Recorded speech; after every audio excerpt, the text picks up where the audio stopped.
اس موضوع پر ممکن ہے مجموعی طور پہ 100 سے زیادہ میرے خطابات ہوں گے، مگر ہر خطاب میں نئے پہلوؤں اور نئی جہتوں پر گفتگو کی ہوگی۔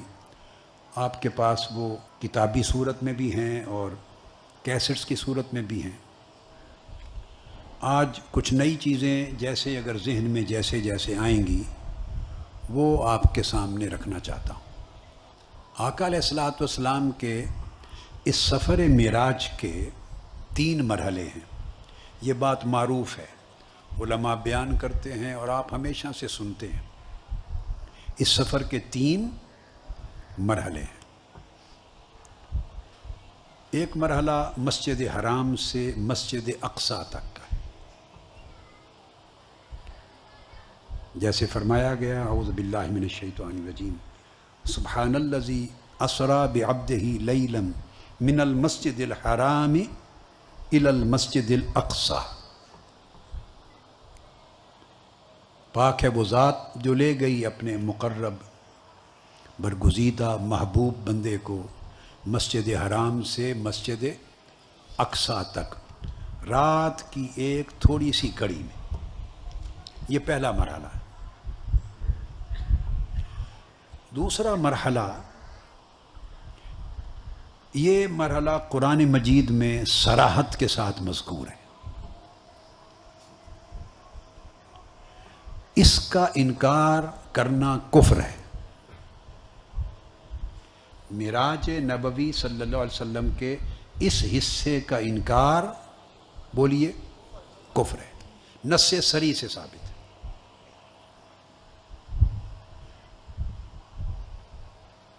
اس میں تعویل کی گنجائش نہیں ہے۔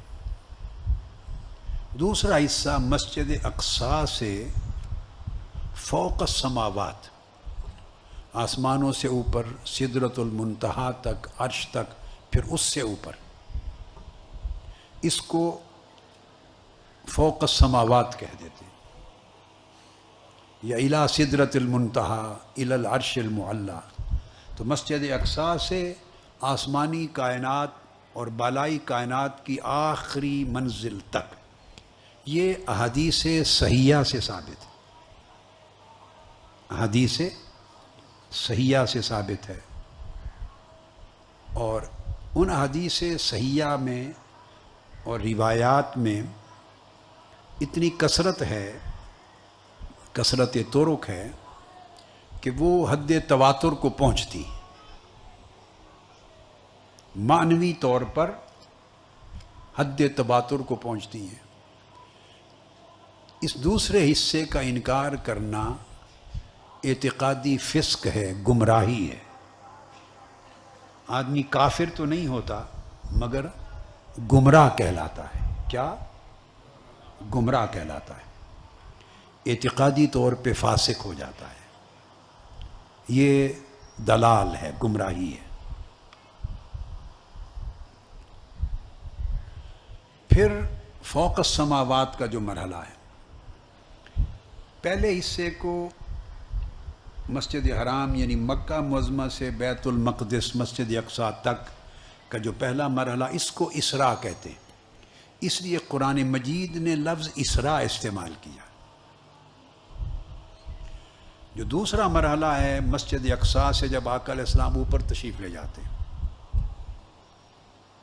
اس کو معراج کہتے ہیں۔ عرب دنیا میں اس رات کو جب مناتے ہیں، عرب دنیا سارے مرحلوں کو وہ بھی مانتی ہے، عقیدہ رکھتی، مگر وہاں جو معروف، مروج اور متداول لفظ ہے وہ شب اسراء ہے۔ وہ اس کو لیلۃ الاسراء کہہ کے مناتے ہیں۔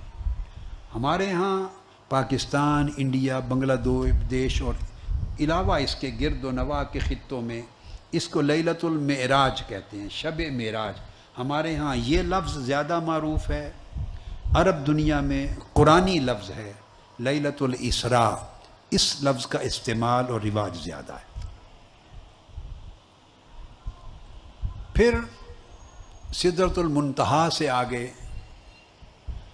جہاں بعض احادیث میں آتا ہے کہ سیدنا جبرائیل امین علیہ السلام بھی رک گئے، اور اس سے آگے آقا علیہ الصلوۃ والسلام کے ساتھ شریک سفر رہنے کی استعداد اور صلاحیت اور طاقت ان میں نہیں تھی۔ وہ جو اس سے آگے کا سفر ہے قاب قوسین او ادنا تک، جس کی آخری منزل کا کوئی تعین نہیں ہے، نہ وہ ذہنوں میں آ سکتی، اس کو بعض کتب میں بعض عرفاء نے، خواجہ نظام الدین اولیاء نے بطور خاص اور کئی اور عرفاء اور اولیاء نے اعراج کا نام دیا ہے۔ اعراج کا ایک تیسرے مرحلے کو ایک تیسرا نام بعض بزرگوں نے دے دیا، ورنہ دوسرے مرحلے کو سدرۃ المنتہا سے بھی آگے تک، قاب قوسین او ادنا تک، مسجد اقصیٰ سے لے کے آن ورڈ سارے کو معراج بھی کہہ سکتے ہیں۔ اگر یوں کہیں تو عنوان دو بن جائیں گے، اسراء اور معراج، اور اگر تینوں مرحلوں کو الگ الگ ٹرم عنوان دیں تو پھر اسراء، معراج اور اعراج کا نام دے دیں۔ اس حصے کا انکار کرنا، اس حصے کا انکار کرنا حق اور ثواب سے ہٹ جانا ہے، یعنی حق اور ثواب سے محروم ہونا ہے۔ مگر اس حصے کے انکار کرنے سے نہ بندہ کافر ہوتا ہے اور نہ صریح گمراہ ہوتا ہے۔ آپ سمجھیں بات کو؟ یہ بات میں نے اس لیے سمجھائی کہ ہمارے ہاں ایک ہی بات سکے بند ہوتی ہے اور ایک ہی ٹھپا ہاتھ میں ہوتا ہے، وہ ہر جگہ لگاتے جاتے ہیں، تفریق نہیں کرتے۔ علم تفریق کرنے، حسب مرتبہ تفریق کرنے اور ہر چیز کی تفصیل کرنے کا نام۔ تو آپ کو معلوم ہونا چاہیے کہ کس حصے کے انکار سے بندہ کافر ہو جاتا ہے، کس حصے کے انکار سے بندہ ضال اور گمراہ ہو جاتا ہے، اور کس حصے کے انکار سے بندہ ثواب سے محروم ہوتا ہے۔ ثواب سواد کے ساتھ، اجر و ثواب کے معنی میں نہیں، یعنی صحت عقیدہ یا عقیدے میں خیر کا پہلو، اس سے محروم ہوتا ہے۔ یہ جو اب تک گفتگو میں نے کی، یہ معروف ہے، اس کو آپ نے کئی بار سنا ہے، پڑھا ہے، بیشتر لوگ جانتے ہیں جو علمی شغف رکھتے ہیں۔ جو اتنا نہیں جانتے تو انہیں معلوم ہو گیا۔ اب یہاں سے جو آگے آج کی نشست کے لیے خصوصی چند باتیں کرنا چاہتا ہوں، وہ یہ ہے کہ یوں تو سارا سفر معراج حضور علیہ الصلوۃ والسلام کا جسم مع الروح کے ساتھ، جسد مع الروح، یعنی سارا سفر معراج جسمانی ہے، مسجد حرام سے لے کے مسجد اقصیٰ تک، اور مسجد اقصیٰ سے سدرۃ المنتہا تک، اور سدرۃ المنتہا سے قاب قوسین او ادنا تک، سارا سفر تینوں مرحلوں پر مشتمل، سارا سفر جسمانی اور روحانی مشترکہ ہے، یعنی جسم اقدس کے ساتھ ہے۔ اس پورے سفر کا کوئی ایک مرحلہ بھی ایسا نہیں جو صرف آپ کی روح مبارک نے کیا ہو اور جسم اقدس ساتھ نہ ہو۔ اب بات سمجھ گئے؟ میں پھر دوہرا رہا ہوں، یہاں سے آج کی مجلس کا حصہ شروع ہو جائے گا۔ اس پورے سفر کا کوئی ایک مرحلہ بھی ایسا نہیں ہے جہاں آقا علیہ الصلوۃ والسلام کا جسم اقدس اور آپ کی روح مبارک دونوں اکٹھے نہ ہوں۔ ایسا نہیں کہ کچھ حصہ جسم اقدس کے ساتھ آپ نے سفر فرمایا، کچھ حصہ جسم اقدس رہ گیا اور روح مبارک کے ساتھ سفر کیا، یہ تفریق نہیں ہوئی۔ اب اس کی وجہ سمجھاتا ہوں۔ علماء نے ان چیزوں پر لکھا ہے، اکابر علماء نے، ائمہ نے، میں آپ کو سادہ طریقے سے اس کی بنیادی، اس کا جو سر ہے، راز ہے، اس کی حقیقت و حکمت سمجھاتا ہوں۔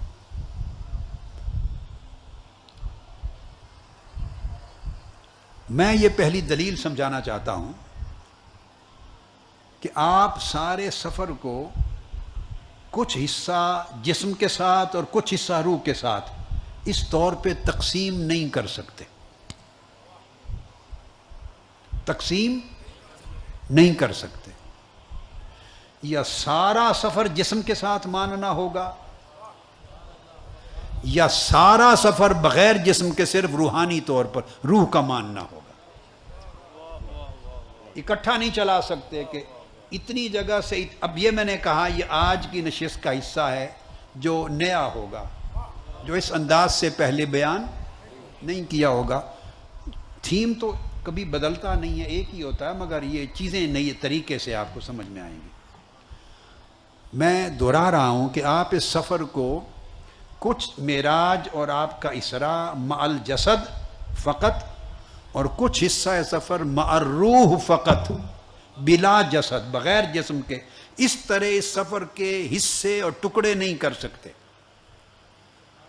یا سارا سفر جسم و روح کا اکٹھا جسم کے ساتھ ماننا ہوگا، یا سارا سفر جسم کے بغیر فقط روح کا ماننا ہوگا۔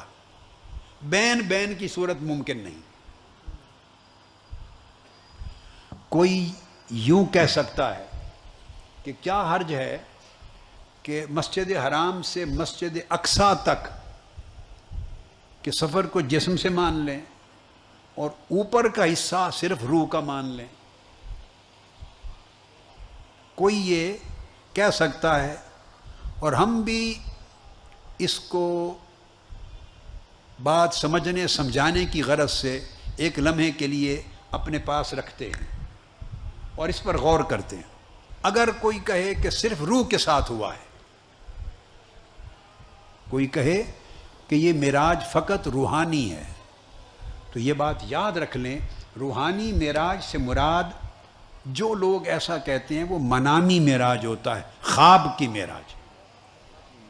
روحانی معراج سے مراد یعنی سوئے اور رات خواب میں معراج کیا، منامی معراج ہے، خواب کی معراج، یہ ہے روحانی معراج کا معنی۔ اگر آپ روحانی اور منامی معراج مان لیں تو یہ معجزہ ہی نہ رہا۔ اگر اس موقف کو مان لیں تو یہ معجزہ ہی نہ رہا، اور معجزے کا کلیتاً انکار ہو گیا۔ اور یہ قرآن مجید میں اللہ پاک کا فرمانا سبحان الذی اسریٰ بعبدہ استغفر اللہ العظیم، یہ ایک ایسا اللہ کا ایک ایسا دعویٰ بن گیا کہ جس دعوے کی کوئی ضرورت ہی نہیں تھی، اور جس دعوے میں کوئی حقیقت ہی نہیں تھی، کہ پاک ہے وہ ذات جو اپنے بندے کو لے گئی۔ وہ ذات خواب میں تو ہزاروں اولیاء کو لے جاتی ہے، تو آقا علیہ السلام کی تخصیص کیا ہوئی؟ خواب میں تو ہزاروں اولیاء آقا علیہ السلام کی امت کے ایسے ہو گزرے ہیں اور ایسے ہوتے ہیں جنہیں خواب میں مسجد حرام سے مسجد اقصی تک خواب میں اور کبھی آسمانوں تک یہ سفر کرایا جاتا ہے۔ کئیوں نے کیا ہے،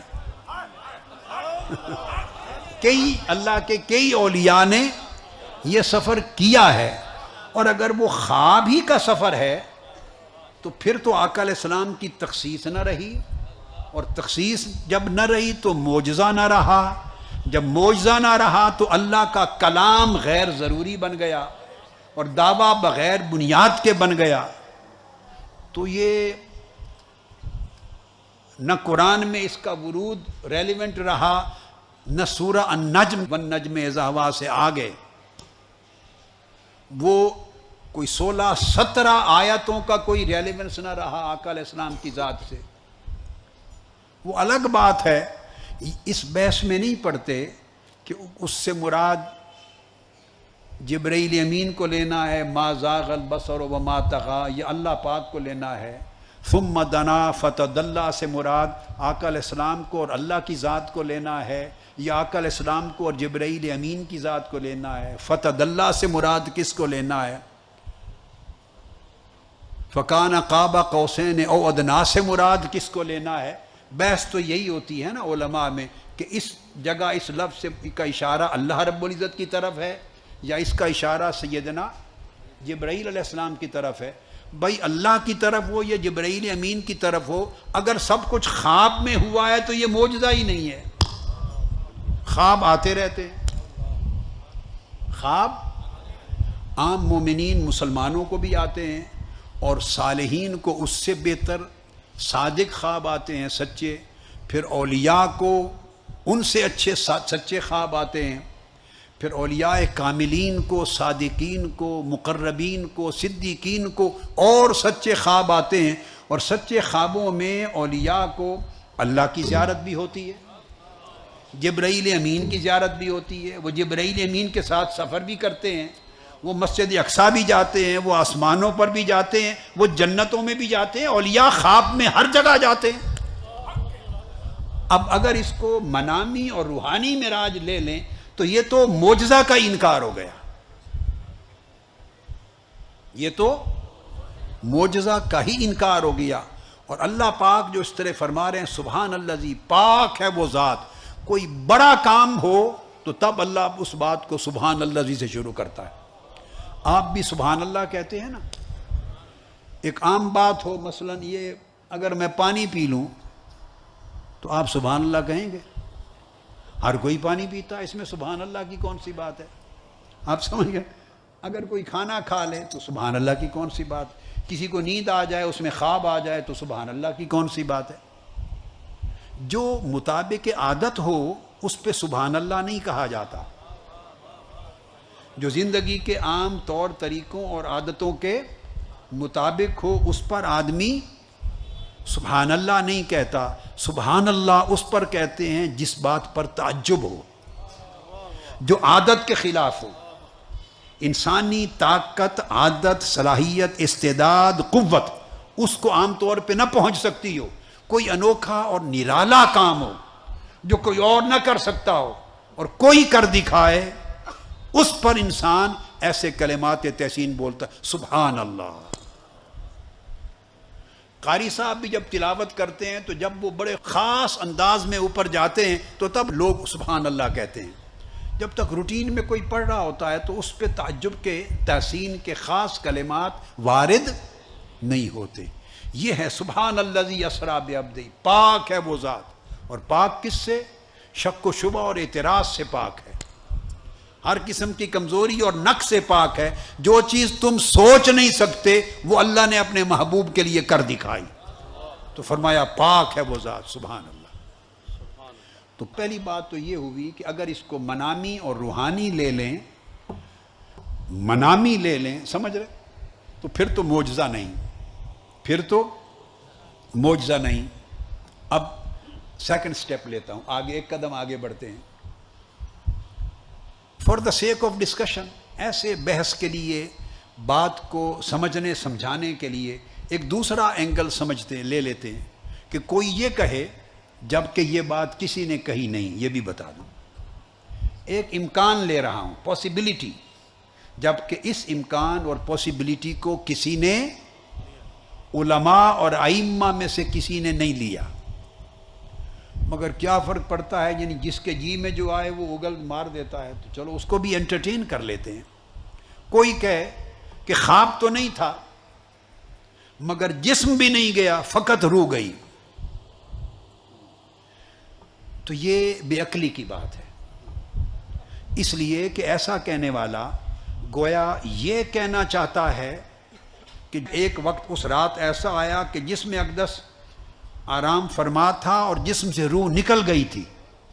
یعنی جب روح نکل جائے تو اس کیفیت کو موت کہتے ہیں. تو آپ معراج کا موضوع بیان کرتے ہوئے معاذ اللہ آقا علیہ السلام کی ذات اقدس پر موت وارد کر رہے ہیں کہ روح جسم سے نکل گئی. جب روح نکل جائے، خالی جسم رہ جائے، اسی کو موت کہتے ہیں. اسی کو، تو اگر جسم وہیں رہا اور خالی روح چلی گئی معراج پر تو یہ تو موت کی کیفیت ہے. اس پر سبحان اللہ کیسے بنا؟ سبحان اللہ زی اس پر کیسے بنا؟ معاذ اللہ، استغفر اللہ. اور یہ ایک ایسی بات ہے کہ یہ بجائے آقا علیہ السلام کی شان بیان کرنے کے، یہ اس کے برعکس ہے۔ اور پھر 1200 سال میں ائمہ، محدثین، علماء، متکلمین، فقہا اور اکابر اصول دین اور عقیدے کے کسی نے یہ بات نہیں کہی کہ جسم وہیں رہا مکہ معظمہ میں جہاں آپ لیٹے ہوئے تھے اور روح اس میں سے نکل گئی اور جبرائیل امین روح کو ساتھ لے کے چل پڑے۔ کیا؟ روح کو ساتھ لے کے چل پڑے اور روح گئی اوپر قاب قوسین تک یا سدرۃ المنتہا تک یا مسجد اقصیٰ تک۔ سمجھ گئے؟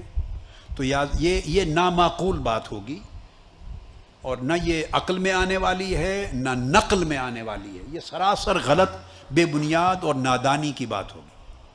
اور پھر اس پر اگلی بات یہ کہ اگر خالی روح نے سفر کرنا تھا تو اس کے لیے براق لانے کی کیا ضرورت ہے؟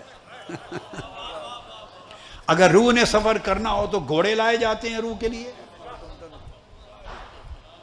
روح کے لیے کوئی گھوڑے یا کوئی براق لائے، اس کے لیے سواری کی کیا ضرورت ہے؟ روح تو خود اس براق سے بھی زیادہ نورانی ہے۔ یہ جو براق لایا گیا یہ تو خود اس بات کا میسج ہے کہ آقا علیہ السلام جسد مبارک سمیت بنفس نفیس سفر کے لیے تشریف لے جا رہے ہیں۔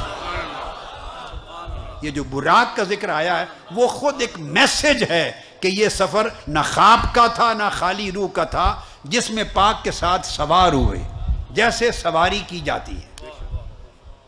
آپ سمجھے بات کو؟ جیسے سواری کی جاتی۔ خود براق اٹسیلف اس بات کی کافی و وافی دلیل ہے کہ منامی اور روحانی نہیں ہے، محض روحانی نہیں ہے، منامی تو ہے ہی نہیں، منامی تو ہے ہی نہیں۔ اور پھر اگر واپس آ کے آقا علیہ الصلوۃ والسلام یہ فرما دیں اور آپ نے فرمایا ہو کہ میں نے آج رات خواب میں معراج کیا ہے اور خواب میں مسجد اقصیٰ پہ گئے ہوں، تو کسی کو اعتراض کرنے کی ضرورت ہے؟ ابو جہل کو اعتراض کرنے کی ضرورت ہے؟ سیدنا ابو بکر صدیق کو تصدیق کرنے کی ضرورت ہے؟ کفار و مشرکین کا اکٹھ کرنے کی کوئی ضرورت ہے سین کعبہ میں اس بات پہ کہ انہوں نے دعویٰ کیا ہے کہ آج میں نے خواب میں معراج کیا؟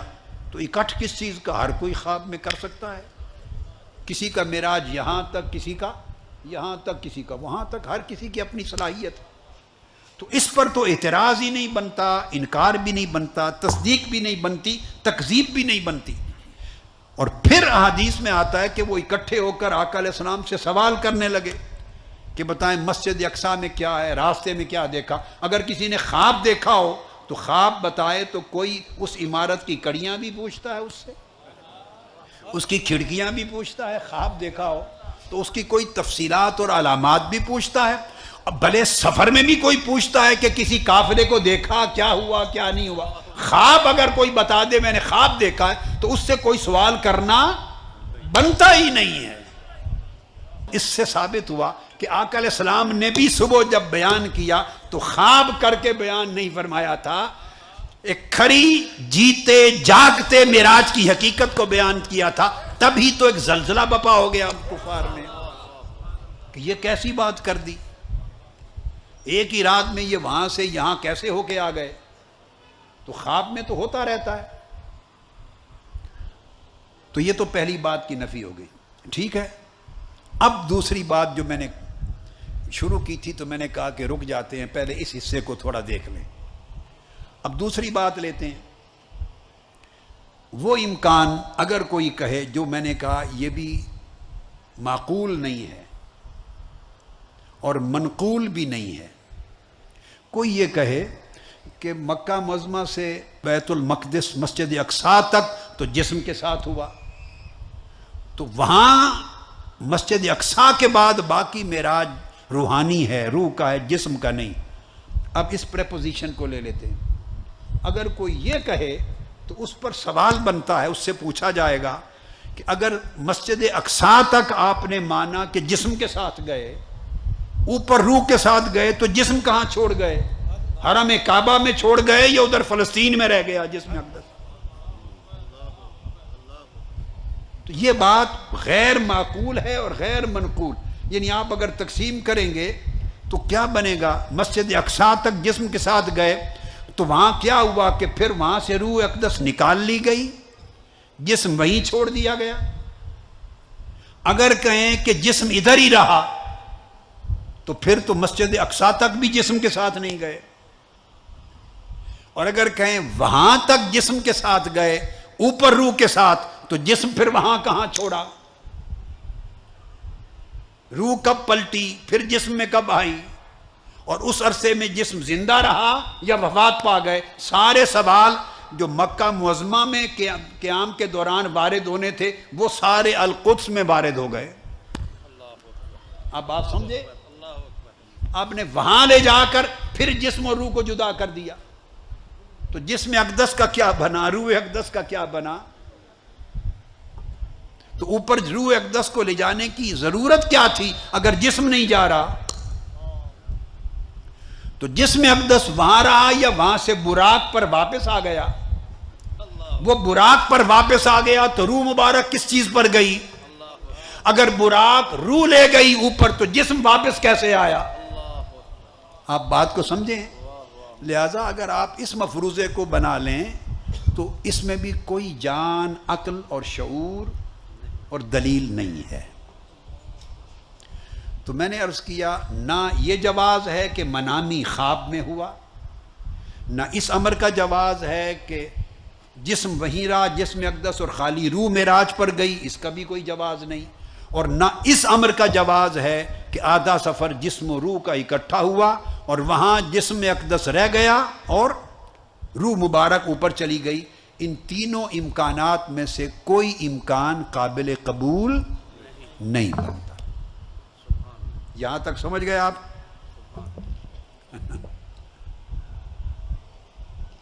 اب ہم اسی پر آ جاتے ہیں جو اصل جمہور کا مذہب ہے کہ آقا علیہ الصلوۃ والسلام کا سارا سفر معراج مسجد حرام سے لے کے قاب قوسین او ادنا تک وہ جسم و روح کے ساتھ اکٹھا ہے۔ جسم اقدس کے ساتھ گئے، روح مبارک کے ساتھ گئے۔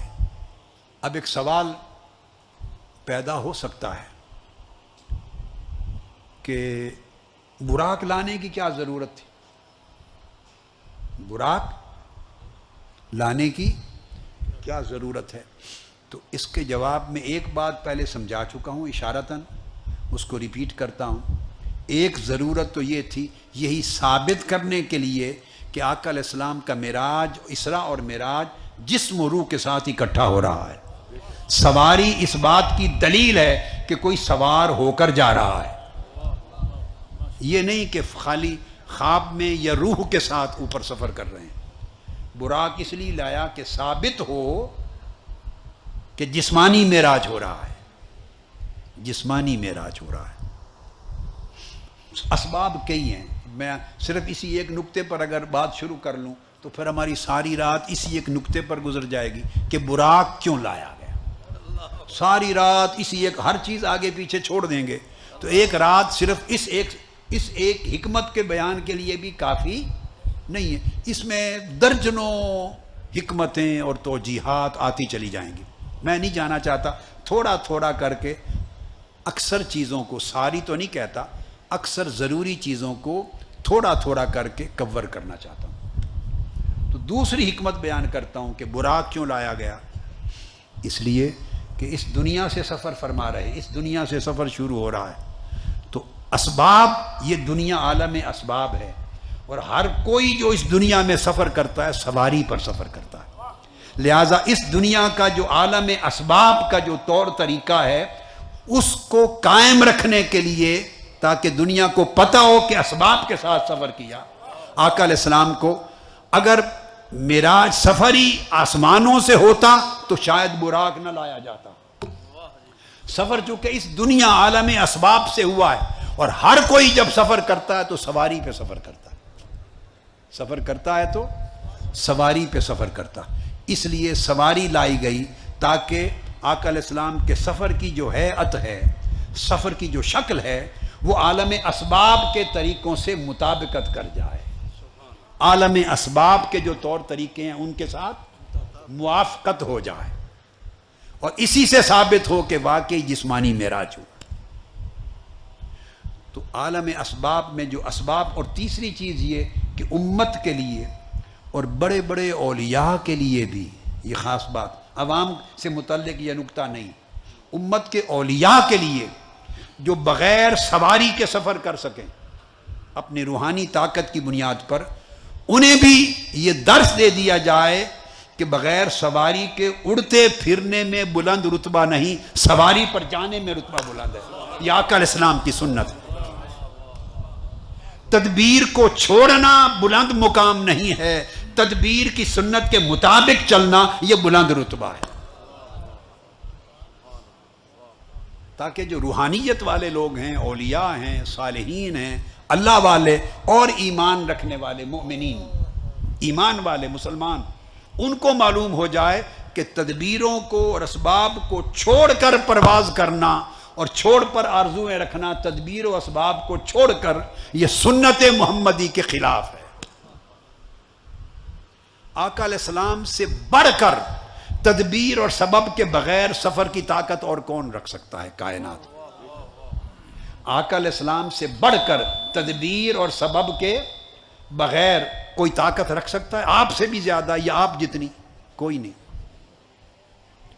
پھر لے جانے والے ساتھ جبرائیل ہیں، جبرائیل ساتھ ہو تو اس سے بڑھ کر بھی پھر کسی اور کی طاقت ہو سکتی ہے؟ بدون تدبیر، بغیر سبب کے جائیں، اور پھر اللہ فرمائے کہ اللہ لے کر گیا، اللہ کی ذات ہو لے جانے والی، اور پھر بغیر تدبیر کے ہو۔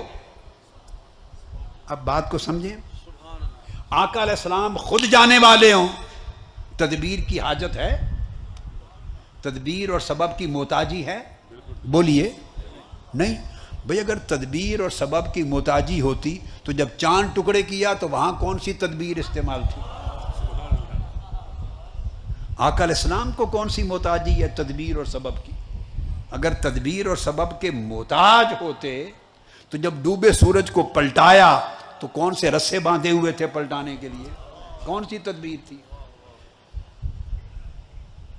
جب درختوں کو زمین سے بلا کے تو جڑوں سمیت کھینچ لیا، سجدہ گیر ہو گئے، جب پتھروں نے کلمہ پڑھا، مردے زندہ ہو گئے، انگلیوں سے پانی پھوٹ پڑا، تو کون سی تدبیریں تھیں وہاں استعمال ہوئی؟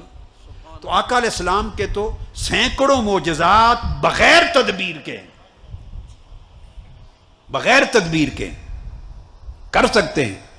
تو جو بلا تدبیر اتنی بڑی طاقت جن کو اللہ نے عطا کی ہو، وہ سفر کرتے ہوئے اللہ کی بارگاہ کی طرف اگر تدبیر کو نہ چھوڑیں اور سبب کو نہ چھوڑیں اور سوار ہو کے جائیں، تو آقا کی امت میں لوگ تدبیر چھوڑنے لگے تو یہ کون سی بڑائی کی بات ہوگی؟ اس سے یہ نقطہ اخذ کرتا ہوں، براق کی سواری سے اخذ کرتا ہوں، جو بیمار لوگ ہیں وہ علاج نہیں کرواتے، کہتے ہیں خالی دم سے ٹھیک کر دیں۔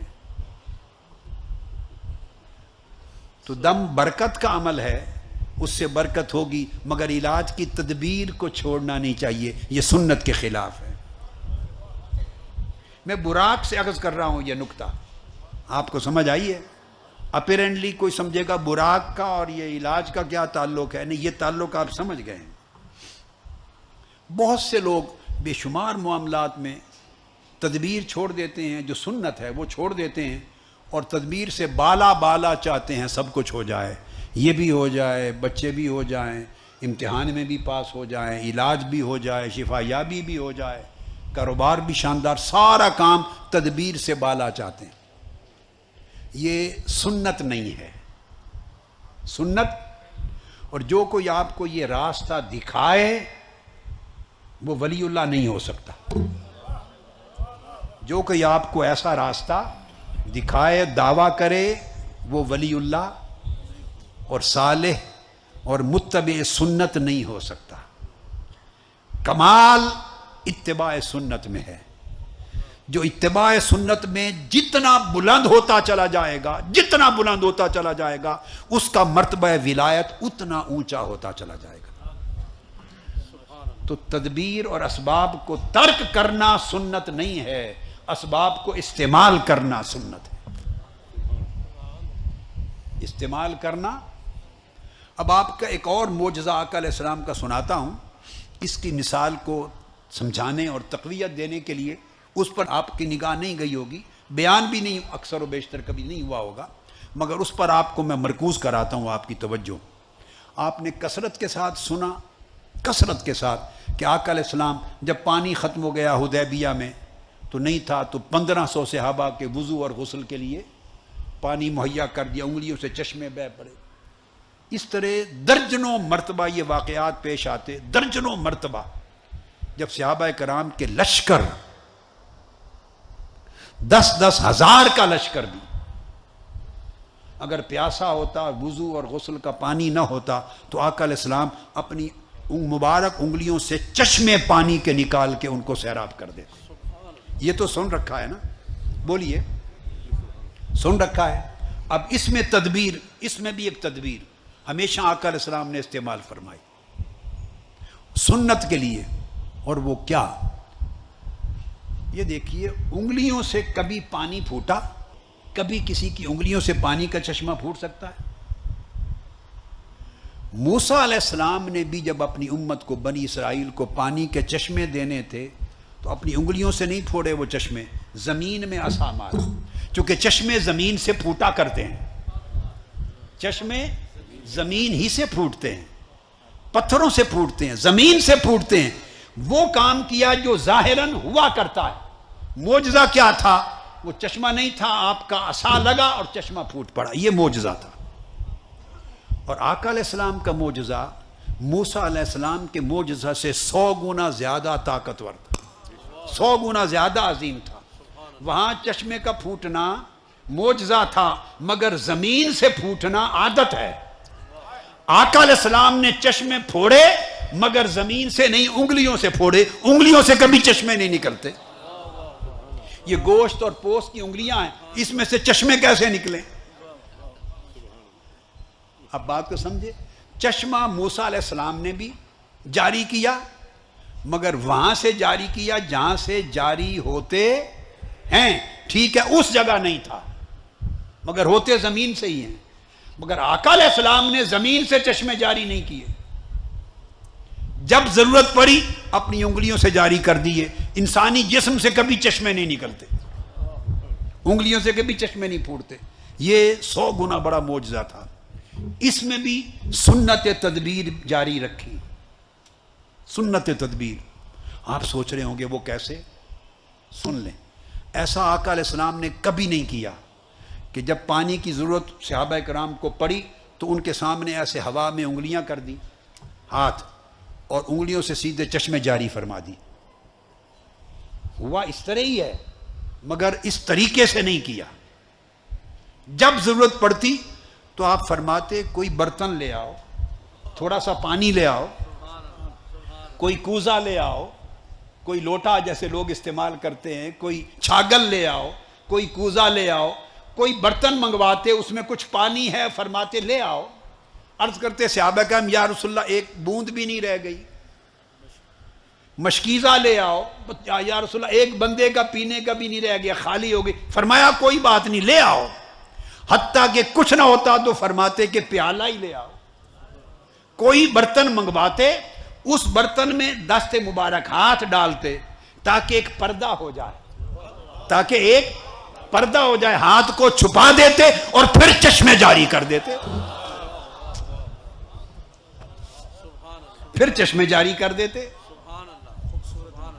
اب بات کو سمجھے، ایسے نہ کرتے تاکہ کوئی جادو غریبی نہ سمجھے، واہ واہ، جادو غریبی نہ سمجھے، اور کوئی سارا بلا تدبیر بھی نہ سمجھے۔ یعنی وہ جو تھوڑا سا پانی ہوتا، ایک قطرہ، 2 قطرے، 2 بوندیں، اس میں ہاتھ ڈبو کے دریا بنا دیتے، دریا بنا دیتے۔ کسی کی کھجوریں بڑھا دی تو ایسا نہیں کرتے تھے کہ ایسے زمین پہ کھجوروں کا انبار لگا دیا، نہ، 2 4 5 کھجوریں ہیں چھاگل میں، اس میں رکھ لو، ہاتھ ڈال دیتے اور کہتے اس کو کھولنا نہیں، تمہاری نسلیں کھاتی رہیں گی، ختم نہیں ہوگی۔ اور حضرت ابو ہریرہ فرماتے ہیں کہ سیدنا عثمان کے زمانے تک 25 سال ہماری نسلیں کھاتی رہیں اور میں بھی کھاتا رہا، ورنہ ایک دن کی کھجوریں تھی، ایک دن صبح اور شام کھائی جاتی۔ تو ہاتھ ڈال کر، پردہ رکھ کر اسی کو سمندر بنا دیتے۔ تو یہ تدبیر بھی اختیار کرتے کہ تاکہ 2 بوند پانی بھی ہے، چند کھجوریں بھی ہیں، ان کو کرتے تخلیق مگر شکل تکثیر کی رکھتے، یعنی پیدا کرتے، پانی پیدا کرتے مگر شکل ایسی دکھاتے جیسے زیادہ فرما رہے ہیں۔ سمجھ آئی بات کی آپ کو؟ جی تو یہ براق سے بات چلی تھی کہ براق پر سفر اس لیے فرمایا تاکہ سبب کو استعمال کرنا، تدبیر کو استعمال کرنا سنت ثابت ہو جائے کہ اس سے بڑا معجزہ کیا ہوگا۔ اللہ کی بارگاہ میں جانا، معراج، اس سے بڑا تو کوئی معجزہ نہیں ہے نا، یہ آخری حد ہے۔ اس معجزے میں بھی آقا علیہ السلام نے تدبیر کی صورت کو اور سبب کو کاٹا نہیں ہے، برقرار رکھا ہے۔ یہ ہے براق۔ اب میں دوسری بات اسی میں ایک اور کر رہا تھا کہ آقا علیہ السلام جسم اقدس کے ساتھ اپنے پیکر بشریت کے ساتھ تشریف لے گئے۔ پہلا پڑاؤ دیکھتے ہیں وہ مسجد اقصیٰ پہ ہوا ہے، من المسجد الحرام الی المسجد الاقصیٰ۔ مسجد اقصیٰ میں پہلا سٹے ہوا، سٹاپ اوور ہوا ہے آقا علیہ السلام کا۔ آپ بھی جب سفر کرتے ہیں سٹاپ اوور ہوتا ہے نا، اور ایئرپورٹ پہ رکتے ہیں اور اگلی فلائٹ لیتے ہیں اور ٹرانزٹ پیسنجرز ہوتے ہیں، تو آقا علیہ السلام نے ٹرانزٹ کیا ہے مسجد اقصیٰ میں، القدس میں ٹرانزٹ کیا ہے، سٹاپ اوور کیا ہے، اور ٹرانزٹ کر کے آقا علیہ السلام نے اگلے سفر کے لیے روانگی کی ہے۔ اس ٹرانزٹ میں جو خاص چیز ہوئی، خاص وہ یہ کہ تمام انبیاء علیہ السلام صف آرا ہوئے اور آقا علیہ السلام نے ان کو جماعت کروائی، امامت کروائی۔ اب اس نقطے کو سمجھاتا ہوں، تمام انبیاء علیہ السلام آقا علیہ السلام کے مقتدی بنے اور آپ نے جماعت، انبیاء کی جماعت کو امامت فرمائی۔ اب دیکھنے والی بات یہ ہے کہ انبیاء علیہ السلام جب صف میں کھڑے تھے، تمام انبیاء، تو کیا وہ اپنے اصلی جسموں کے ساتھ جسمانی طور پہ کھڑے تھے؟ بولیے، اگر وہ اصلی جسموں کے ساتھ کھڑے تھے تو قبروں میں ان کے جسم کہاں گئے؟ اور ایسا کسی حدیث اور روایت سے ثابت نہیں ہے کہ وہ جسموں سمیت قبروں سے نکل آئے تھے، ایسا نہیں ہوتا،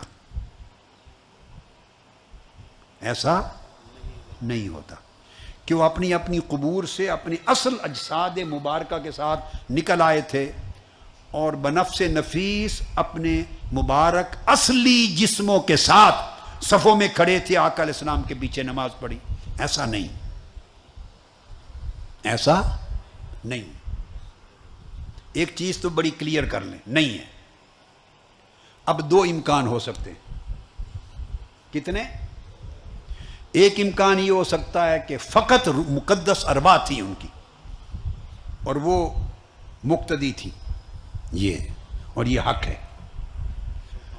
دوسرا یہ امکان ہو سکتا ہے کہ ارواح اجساد مثالیہ ان کو مل گئے، مثالی جسم مل گئے، اللہ پاک نے دے دیے، تو ان کی روحیں تھیں مگر مثالی اجساد کی شکل میں، مثالی جسموں کی شکل میں۔ جو مثالی جسم امیجز ہوتے ہیں، امیجز ہو جاتے ہیں۔ بس ان 2 میں سے ایک امکان ہے، پہلے والا نہیں ہے۔ اب جو نقطہ یہاں سمجھانا چاہتا ہوں، ان اینی کیس انبیاء علیہ السلام خواہ اجساد مثالیہ کے ساتھ ہوں، یعنی مثالی جسم کے ساتھ کھڑے تھے، اور خواہ مجرد روحوں کے ساتھ کھڑے تھے، دونوں صورتوں میں ان کی مقدس ارواح تھیں، دونوں صورتوں میں مقدس ارواح تھیں جو نماز پڑھ رہی تھیں آقا علیہ السلام کی اقتداء میں۔ اور آقا علیہ السلام جب آگے کھڑے تھے وہ خالی روح نہیں تھی، وہ جسم کے ساتھ کھڑے تھے۔ اب یہ بات سمجھیں،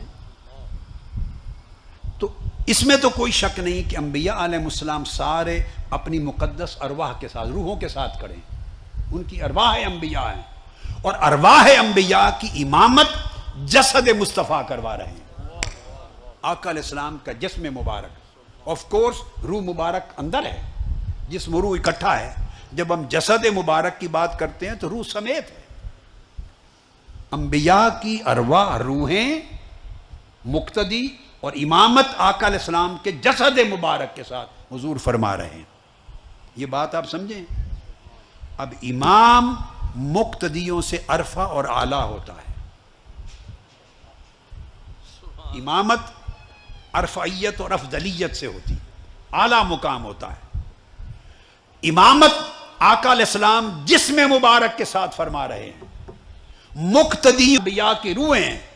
اس سے میری سمجھ میں یہ بات آئی ہے، میں نے زندگی میں کبھی کسی کتاب میں پڑھا نہیں، پہلی باتیں بھی نہیں پڑھی، کتابی نہیں ہیں پہلی باتیں بھی، مگر یہ بات بھی زندگی میں کبھی نہیں پڑھی، وہ یہ کہ ارواح انبیاء مقتدی ہوں اور آقا علیہ السلام اپنے جسد مبارک کے ساتھ امامت کروائیں.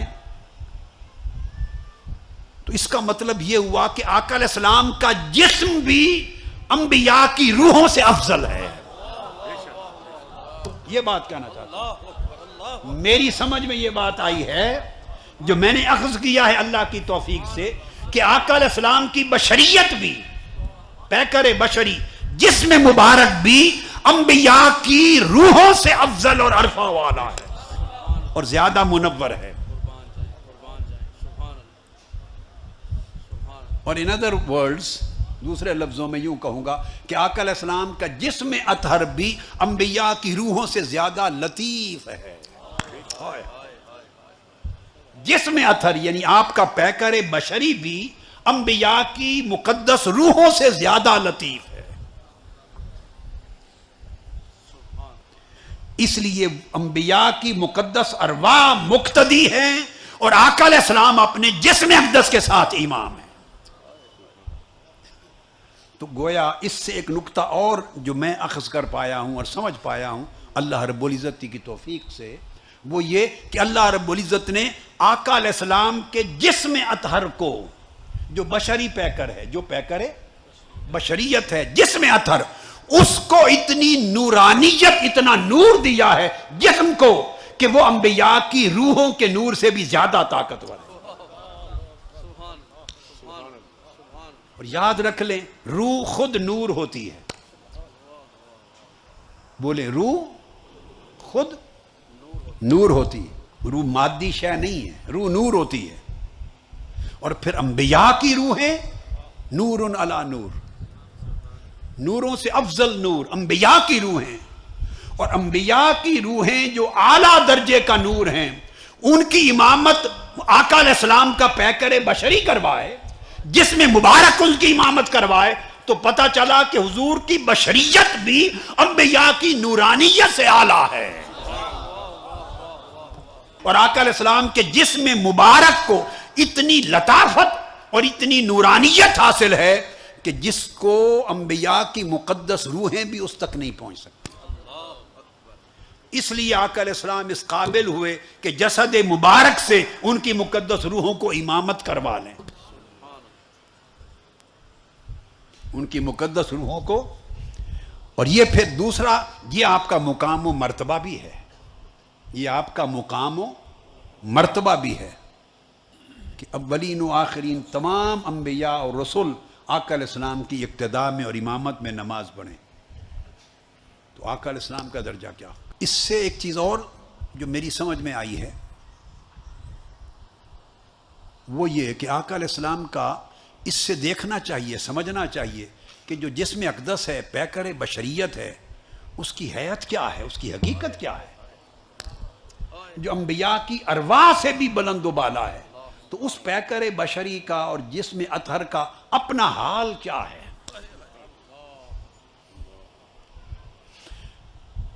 تو میں یہ محسوس کرتا ہوں، جو کچھ کتب میں پڑھا، نصوص کو دیکھا، تشریحات کو دیکھا، تعویلات کو دیکھا، تعبیرات کو دیکھا، قرآن و سنت اور پھر سلف صالحین اور اولیاء اور اکابر علماء محدثین کی تصریحات سے جو کچھ اخذ کیا، میں اس نتیجے پر پہنچا ہوں کہ میں اس لیے یہ کہہ رہا ہوں کہ جو بات اب کہہ رہا ہوں یہ میں نے چونکہ کسی کی پڑھی نہیں کہ میں اس کو نقل کروں، تو میں ان کا نام لے دوں گا پھر اگر لے دیتا. اگر پڑھی ہوتی تو اگر اس میں غلطی ہے تو میری طرف ہی منسوب کریں چونکہ میں نے اخذ کیا ہے، اگر اس میں صحت ہے، اچھائی ہے، تو ان اکابر اولیاء ائمہ کی طرف منسوب کریں جن کی شاگردی ہے ہمیں، جن سے سیکھتے ہیں، جن کو پڑھتے ہیں اور خیرات لیتے ہیں جن سے. اس رائے میں اخذ کرنے میں اچھائی لگے تو اوپر منسوب کر دیں، کوئی کمزوری لگے تو میری طرف منسوب کر دیں. اس لیے میں کہہ دیتا ہوں کہ ایسی بات سمجھ میں آئی کہ آقا علیہ السلام کی بشریت مقدسہ مجھے لگتا ہے کہ وہ جو آپ کا جسم اقدس ہے، آپ کا جسم اقدس وہ مرقع تھا بشریت اور نورانیت دونوں چیزوں کا. آپ کا جسم اقدس فقط بشری نہیں تھا. اب آپ سمجھے کہ کیا آپ کو بتا رہا ہوں. جسد اقدس، جسم مبارک فقط بشری پیکر نہیں تھا، بشری پیکر بھی تھا اور مرقع نور بھی تھا. وہ بشریت اور نورانیت دونوں کا مرقع تھا. اس لیے اب آپ اس نقطے کو سمجھ کے جب مطالعہ کریں گے اور سمجھیں گے تو آپ پر بات کھل جائے گی. اس لیے آپ کے جسم اقدس پر بشری خواص بھی تھے اور آپ کے جسم اقدس میں نورانی خواص بھی تھے. ایسی خاصیتیں بھی تھی جو بشری خاصیتیں ہوتی ہیں اور ایسی خاصیتیں بھی تھی جو بشر کی نہیں ہوتی، وہ نورانی خاصیتیں ہوتی ہیں. بات کو سمجھے؟ مثلا اب جب تک یہ نقطہ آپ کے ذہن میں بیٹھ گیا، اب مثالوں سے آپ سمجھ جائیں گے. مثالیں معلوم ہیں آپ کو، جب جوڑیں گے اس نقطے کو تو مثالوں کے ساتھ تو بات کھل جائے گی. آپ نے سنا ہے، پڑھا ہے کہ جسم اقدس کا سایہ نہیں تھا. اب سایہ نہ ہونا یہ بشر کی خواص میں سے نہیں، یہ نور کے خواص میں سے ہے. اور جسم کا سایہ ہونا یہ بشری خواص میں سے ہے. تو سایہ جسم ہو یہ بشری پہلو ہے اور سایہ نہ ہو یہ نور کا پہلو ہے. جسم کا عالم یہ تھا، جسد اقدس کا عالم یہ تھا. اسی وجہ سے آقا علیہ السلام کے حسن کی کوئی مثال نہ تھی. جسم اقدس سے ایک اور مثال دیتا ہوں.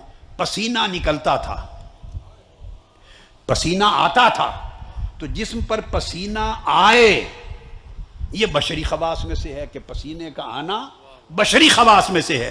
مگر پسینے میں خوشبو آئے یہ بشری خواص نہیں، نورانی خواص میں سے ہے. کوئی پسینہ کسی بشر کا ایسا نہیں ہو سکتا جس میں تھوڑی یا زیادہ اسمیل نہ ہو.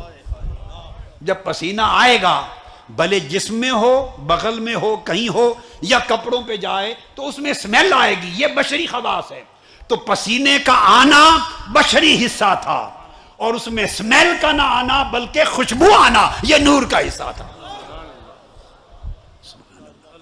آپ سمجھیں بات؟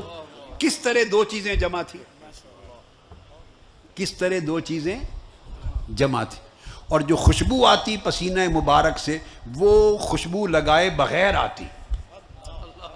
کوئی کہے کہ آپ خوشبو لگاتے تھے، یہ آقا علیہ السلام کی سنت ہے، درست ہے، مگر یہ ثابت ہے حدیث صحیحہ سے کہ بدون خوشبو لگائے بغیر بھی جدھر سے گزر جاتے فضائیں معطر ہو جاتی.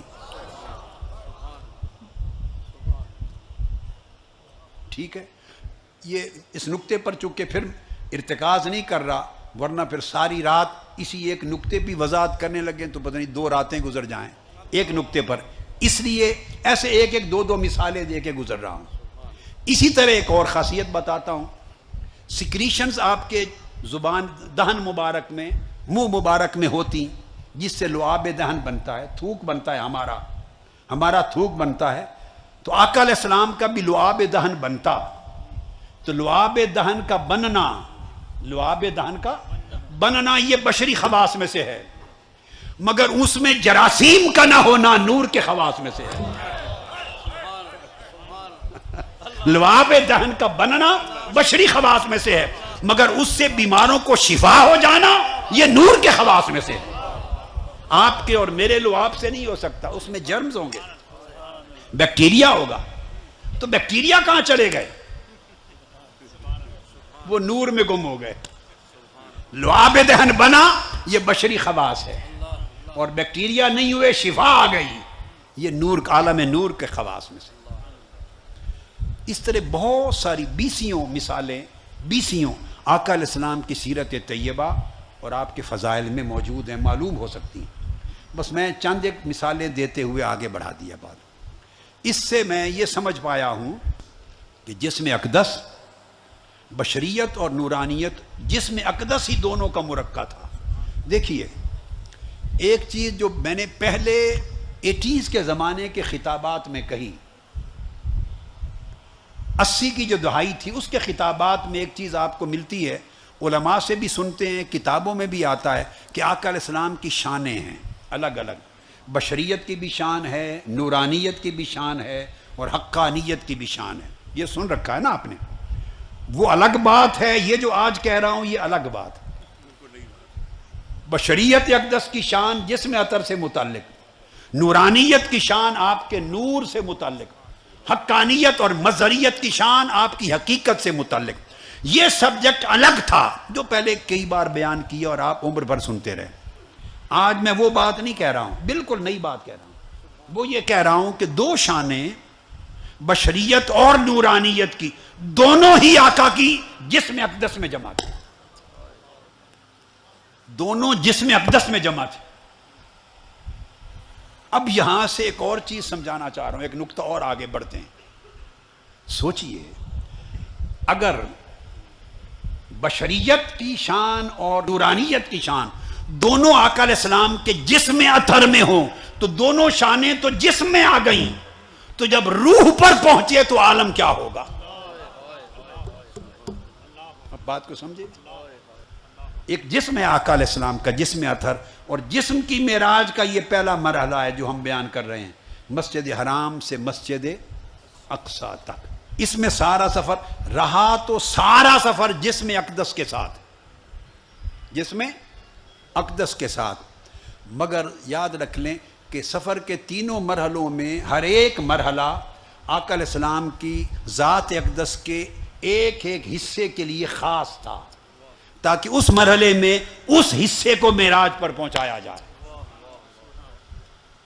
ویسے تو تینوں مرحلوں میں جسم اقدس اور روح مبارک اکٹھے رہے، اس پر ہم ابتدائی گفتگو بڑی خوبصورت کر چکے ہیں نا۔ اب میں جو بات کہہ رہا ہوں وہ یہ کہ بے شک اول تا آخر جسم و روح اکٹھے رہے، مگر معراج کے تین جو مرحلے ہیں، اسراء اور معراج، مسجد اقصی تک ایک اور سدرۃ المنتہا تک دوسرا، اور اس سے آگے مقام کعبہ قوسین او ادنیٰ تک تیسرا۔ یہ جو تین حصے ہیں سفر کے، ان میں سے ہر ایک حصہ آقا علیہ السلام کی ذات اقدس کی ایک ایک شان کو الگ الگ معراج کروانے کے لیے تھا، اس خاص شان کے لیے خاص تھا۔ تو گویا مسجد حرام سے مسجد اقصی تک پہنچے تو یہ جسم آخر تک رہا، مگر بطور خاص جسم کی معراج تھی، بطور خاص جسم کی معراج تھی، کہ جب جسم مصلی پر امامت کروا رہا ہے اور انبیاء کی روحیں مقتدی بن کے کھڑی ہیں، یہ جسم کی معراج تھی۔ اور مسجد اقصی سے جب آگے گئے سدرۃ المنتہا تک تو آقا علیہ السلام کی روح مبارک کی معراج تھی، حالانکہ وہاں بھی جسم ساتھ تھا، اور جب جسم کی معراج تھی تو روح ساتھ تھی، جسم و روح جدا نہیں ہوئے کہیں بھی۔ مگر پہلے حصہ معراج میں فوکس کہتے ہیں، کیا فوکس، جسم اطہر کے جو لطائف ہیں، آقا کے جسم پاک کے جو لطائف ہیں اور جسم پاک کی جو شانیں ہیں اور آپ کے جسم اقدس کی جو خاصیتیں ہیں اور اس کے جو مرتبے ہیں، انہیں معراج پر پہنچانا مقصود تھا۔ وہ جسم جو میں نے کہا کہ جسم کے اندر بھی بشریت و نورانیت دونوں جمع تھے، جسم کا سمجھایا نا کہ جسم کی یہ شان تھی، لعاب دہن میں شفا تھی اور پسینہ میں خوشبو تھی اور جسم کا سایہ نہ تھا۔ یہ جو جسم کے خواص ہیں، ان جسم کے خواص کو معراج کرانا مقصود تھا۔ القدس سے جب آگے چلے تو آقا علیہ السلام کے جسم کو معراج ہو گئی تھی، اس جسم کی معراج ہو گئی تھی۔ اور جب القدس سے مسجد اقصی سے آگے سدرۃ المنتہا پہ پہنچے تو جب سدرۃ المنتہا کو آقا علیہ السلام نے چھوڑا تو آپ کی روح اقدس کی معراج ہو گئی تھی.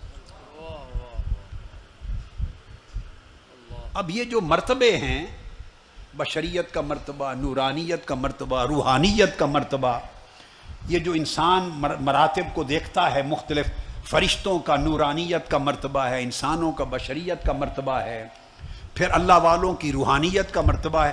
بھئی یہ سارے مرتبے تو آقا علیہ السلام کے جسد اقدس میں گم ہو گئے، یہ تو جسد مبارک میں آ گئے سارے. اب جب آقا علیہ السلام کا روح کا مرحلہ معراج آتا ہے، جس میں جسم ساتھ تھا مگر دوسرے مرحلے میں فوکس روح مبارک پر تھا، محمد اینڈ اسپرٹ پر تھا. پہلے محمد اینڈ باڈی پر فوکس تھا، پہلے فوکس آپ کی باڈی پر تھا، اب فوکس آپ کی spirit per, civil and spirit per focus ہے. جب روح پر فوکس ہوا معراج کا، اور فوکس سے مراد اس کا بھی فوکس ہے نا جو لے جا رہا ہے، وہ جو لے جا رہا ہے.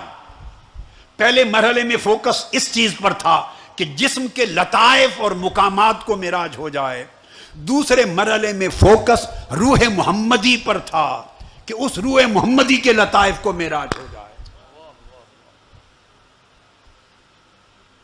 تو جب سدرۃ المنتہا سے آگے گزرے تو جسم و روح سب کے لطائف کی معراج ہو گئی تھی. اب جو چیز انسانی سمجھ میں آنے والی ہے وہ ختم ہو گئی یہاں. اس سے آگے انسان کیا سمجھے گا؟ اس سے آگے کیا سمجھے گا؟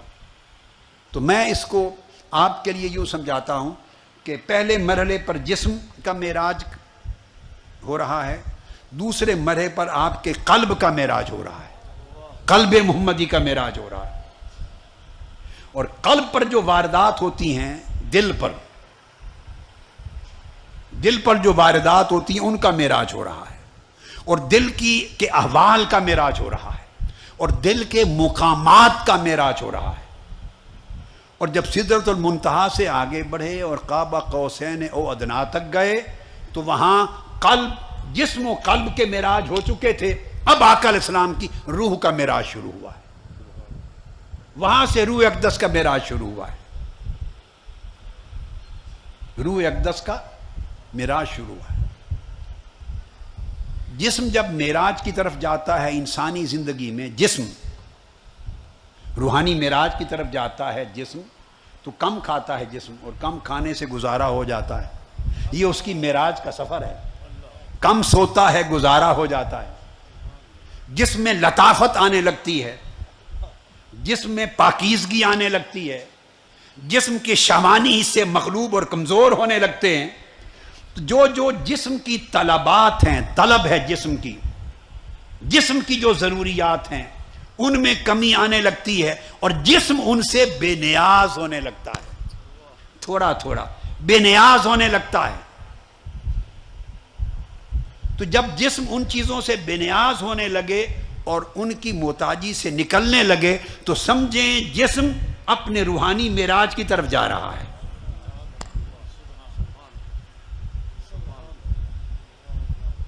اور قلب، اس کے بھی خواص ہیں. قلب رغبت رکھتا ہے، دل محبت کرتا ہے، یا حرص کرتا ہے، یا لالچ کرتا ہے، یا توکل کرتا ہے، یا زہد رکھتا ہے، یا بے نیاز ہوتا ہے، یا توکل کرتا ہے، یا اس میں اخلاص ہوتا ہے. تو دل کی اپنی اچھی بری خاصیتیں ہیں. تو دل اگر ان بری خصلتوں سے نکلنے لگے اور توکل کی طرف جانے لگے، یقین کی طرف جانے لگے، قلب دل اور اللہ کی محبت کی طرف جانے لگے، تو جب دل ان خاصیتوں میں بڑھنے لگتا ہے تو اسی انسانی زندگی میں سمجھیں اس کے دل کو معراج کا سفر شروع ہو گیا ہے.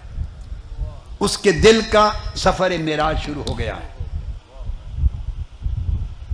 اور روح اس سے آگے عالم جبروت کی چیز ہے. تو روح جب ہے تو روح کی کیا خوراک ہے؟ جس کے ساتھ روح آگے بڑھتی ہے وہ اللہ کی قربت ہے، وہ اللہ کی معرفت ہے. تو جب روح میں اللہ کی معرفت اور قربت اور رضا یہ چیزیں بڑھنے لگیں، روح میں معرفت اور قربت بڑھنے لگے تو سمجھیں روح معراج کی طرف جا رہی ہے. یہ میں نے چند اشارے کیے.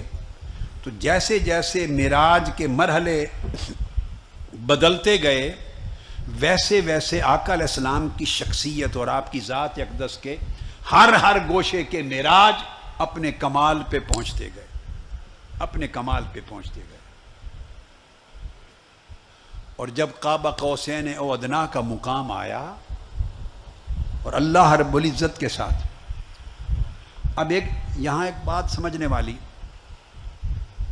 جب اس مقام پر اللہ کی معیت خاصہ میں، اللہ کی بارگاہ میں اس مقام پر جا پہنچے، تو بتائیے یہاں اس دنیا میں اللہ کسی سے دور ہے؟ بولیے. نحن اقرب الیہ من حبل الورید، ہم تمہاری شاہرگ سے بھی زیادہ قریب ہیں. تو اللہ تو ہماری شاہرگ سے زیادہ قریب ہے، تو آقا علیہ السلام سے کتنا قریب ہوگا؟ اللہ تو ہماری شاہرگ سے زیادہ قریب ہے، ہم سے ہماری شاہرگ سے زیادہ قریب ہے، تو اپنے محبوب مکرم کے ساتھ اس کے قرب کا عالم کیا ہوگا، کتنا قریب ہوا. تو وہ رب جو آقا علیہ السلام کے ساتھ اتنا قریب ہے کہ جس کا تصور نہیں کر سکتا، تو جو ہر وقت آقا کے ساتھ ہوتا ہے. غار میں بھی تھے تو فرمایا ان اللہ معنا، اللہ ہمارے ساتھ ہے. غار میں بھی تھے، غار ثور میں، تو فرمایا اللہ ہمارے. تو جب اللہ ہر وقت حضور کے ساتھ ہے اور آقا علیہ السلام سے کبھی جدا ہوا ہی نہیں، وہ اپنے بندگان مومنین سے جدا نہیں ہوتا، اپنے انبیاء و مرسلین سے جدا کیسے ہوگا؟ تو جب حضور کے اتنا قریب تھا تو وہ کون سی قربت تھی جس کے لیے حضور وہاں گئے؟ سوچنا ہوگا. یہاں جو ہر وقت قریب ہیں، وہ اگر یہی قربت تھی، یہی قربت جو زمین پہ میسر ہے، تو یہ قربت لینے کے لیے کعبہ قوسین پر جانے کی کیا ضرورت؟ یہ بات سمجھنے والی ہے. کوئی اچھوتی قربت ہے تو رب یہاں سے وہاں لے گیا، کوئی نرالی قربت. اور ہم مجلسی، اللہ فرماتے ہیں کہ جو میرا ذکر کرتا ہے میں ان کا ہم نشین ہوتا ہوں. تو اللہ تو یہاں بھی اپنے ذاکروں کا، ذکر کرنے والوں اور اپنی عبادت کرنے والوں کا ہم نشین ہوتا ہے. اور پھر آقا علیہ السلام کے ساتھ اس کی ہم نشینی کا عالم کیا ہوگا؟ وہ رب جو یہاں ہم نشین ہے، وہاں کون سی ہم نشینی لینے گئے؟ جو یہاں آقا کی سنتا اور دیکھتا ہے، وہاں کون سی چیز سننے اور دیکھنے کے لیے گئے؟ جو یہاں قریب ہے، وہاں کون سی قربت کے لیے گئے؟ اگر سمجھیں کہ اس کا معنی یہاں کی قربتوں سے الگ نہیں ہے تو پھر سفر معراج بیکار ہو جاتا ہے، بے معنی ہو جاتا ہے.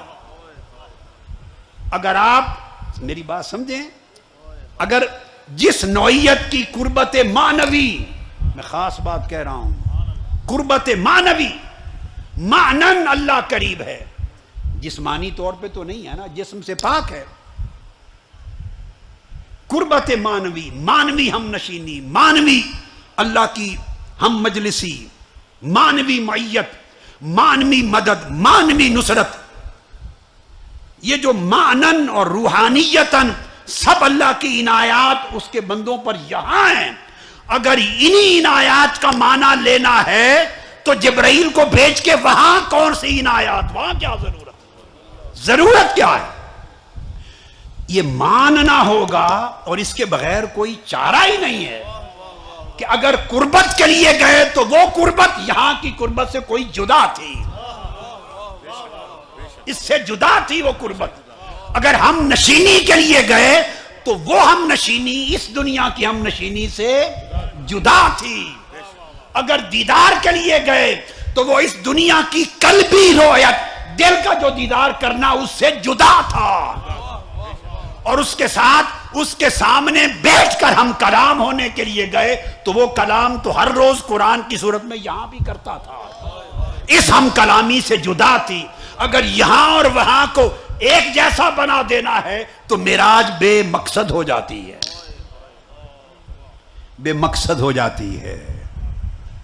لہذا سب کچھ جو وہاں ملا وہ تھا جو یہاں کے حصے میں نہیں ہوتا. جو وہاں ملا وہ تھا جو یہاں کے حصے میں نہیں ہو جاتا. اور اب بات ختم کرنا چاہ رہا ہوں. تو آخری بات جو کہنا چاہتا ہوں کہ جو عنایات وہاں تھیں وہ عنایات ہیں جو یہاں نہیں بولیے ہو سکتی. اگر یہی جو معنوی عنایات کا تصور یہاں پر ہے، اگر یہی معنی لینا ہے تو معراج کا مقصد فوت ہو جاتا ہے. وہ اس کو تحصیل حاصل کہتے ہیں، لا حاصل ہے، کوئی مقصد نہیں رہتا. لہذا وہ خاص عنایات ہیں جو آقا علیہ السلام کے لیے وہاں کی خاص تھی. تو آخری بات جو کہنا چاہتا ہوں یہ سمجھ لیں، جو وہاں تھا اور وہاں بلا کر جو دینا تھا اور وہاں بلا کر جو آقا علیہ السلام کا حال کرنا تھا اور وہاں بلا کر جو آقا کو مقام دینا تھا اور وہاں بلا کر آقا علیہ السلام کو جو کچھ بنانا تھا، جو وہاں تھا اگر وہ یہاں ہوتا تو وہاں بلایا نہ جاتا. سو وہ یہاں نہ تھا اس لیے وہاں بلایا، اور جب وہاں سے پلٹے اور یہاں آئے تو ہمارے لیے یہ ساری کائنات یہاں رہی، آقا علیہ السلام کے لیے یہ یہاں بھی وہاں بن گیا، یہ یہاں بھی وہاں بن گیا. جانے سے پہلے یہ یہاں تھا اور کعبہ قوسین وہاں تھا. جب پلٹ کے آئے تو حضور جدھر جاتے وہاں ساتھ رہتا.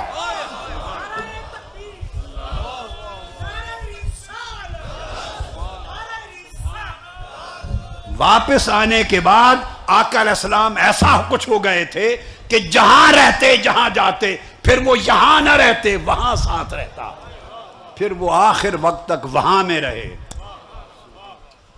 اللہ رب العزت اس وہاں کا حصہ ہمیں عطا فرما دے. آقا علیہ السلام کے جوڑوں کے طفیل. وما علینا الا البلاغ.